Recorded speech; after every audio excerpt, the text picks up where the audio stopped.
गुरुवार शाम को पश्चिमी मध्य प्रदेश के तराना कस्बे में एक युवा विश्व हिंदू परिषद वीएचपी नेता पर कथित हमले ने छोटे से इस कस्बे को आग और पत्थरबाजी के मैदान में बदल दिया। ये घटना न केवल स्थानीय स्तर पर बल्कि पूरे उज्जैन जिले में तनाव फैलाने वाली साबित हुई। इस हिंसा ने सैकड़ों लोगों की नींद हराम कर दी और पुलिस को बड़ी संख्या में बल तैनात करने के लिए मजबूर किया। स्थानीय सूत्रों के मुताबिक घटना की चिंगारी गौ सेवा प्रकोष्ठ के प्रमुख और वीएचपी नेता सोहल ठाकुर बुंदेला पर कथित हमले से भड़की। सुखला गली क्षेत्र में सोहल ठाकुर और कुछ युवकों के बीच शुरू में सामान्य कहासुनी हुई, जो जल्द ही हिंसक झड़प में बदल गई। इस हमले में सोहल ठाकुर घायल हुए और उन्हें अस्पताल में भर्ती कराया गया। घटना के तुरंत बाद इलाके में दोनों समुदायों के लोग सड़कों पर उतर आए। पत्थरबाजी और संपत्ति तोड़ने फोड़ने की घटनाएं शुरू हो गई। बस स्टैंड के पास कम से कम 11 बसें क्षतिग्रस्त हुईं, कहीं कारें और मोटरसाइकिलें भी निशाना बनी। पुलिस ने देर रात स्थिति पर काबू पाने के लिए अभियान चलाया और हमलावरों के खिलाफ मामला दर्ज किया। तराना में बीएनएसएस की धारा 163 के तहत निषेधाज्ञा लागू कर दी गई। हालांकि शुक्रवार को खासकर जुम्मे की नमाज के बाद हालात फिर बिगड़ गए। हथियारों से लैस युवकों के आमने सामने आने से स्थानीय पुलिस दबाव में आ गई। जिले के 5 से 10 थानों से अतिरिक्त बल बुलाया गया। इसी दौरान कुछ महिलाओं ने आरोप लगाया कि तलवार, रॉड और लाठियों से लैस लोग उनके मोहल्लों में घुसे और घरों और पूजा स्थलों पर पथराव किया। सोशल मीडिया पर वायरल हुए वीडियो में देखा गया कि पुलिस की मौजूदगी के बावजूद कुछ लोग बंद घरों के ताले तोड़ने की कोशिश कर रहे थे। अन्य क्लिप्स में दोनों पक्ष खुलेआम हथियार लहराते और एक दूसरे को ललकारते दिखे। शुक्रवार तक पुलिस ने हिंसा में शामिल 5 आरोपियों को गिरफ्तार किया।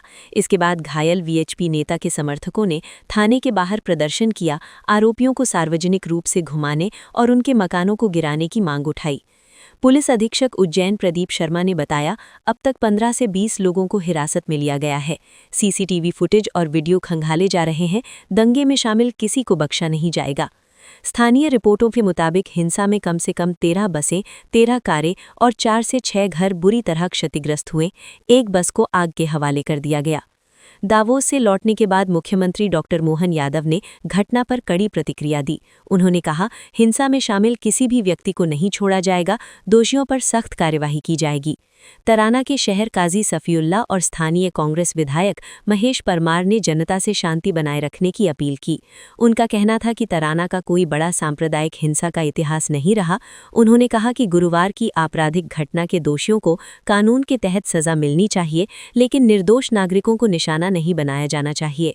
डीआईजी नवनीत भसीन, कलेक्टर रोशन सिंह और एसपी प्रदीप शर्मा ने तराना क्षेत्र में फ्लैग मार्च किया।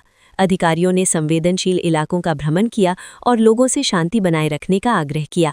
शहर की सड़कों पर देर रात तक सभी अधिकारी मौजूद रहे और किसी भी अप्रिय घटना को रोकने के लिए सतर्कता बरती गई।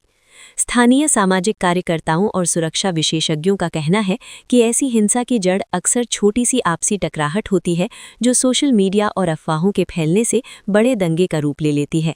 उन्होंने प्रशासन और स्थानीय नेताओं से अपील की कि वो तुरंत और प्रभावी कदम उठाएं ताकि किसी निर्दोष नागरिक को नुकसान न पहुंचे।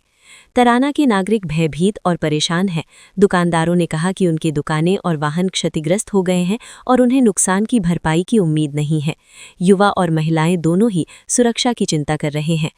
तराना में हुई ये हिंसा दर्शाती है कि छोटे से विवाद में भी यदि समय रहते नियंत्रण न रखा जाए तो ये बड़े सांप्रदायिक संघर्ष में बदल सकता है। प्रशासन, पुलिस और स्थानीय समाज के नेताओं के लिए अब ये चुनौती है कि वो शांति कायम रखें और भविष्य में ऐसी घटनाओं को रोकने के लिए सतर्क कदम उठाएं।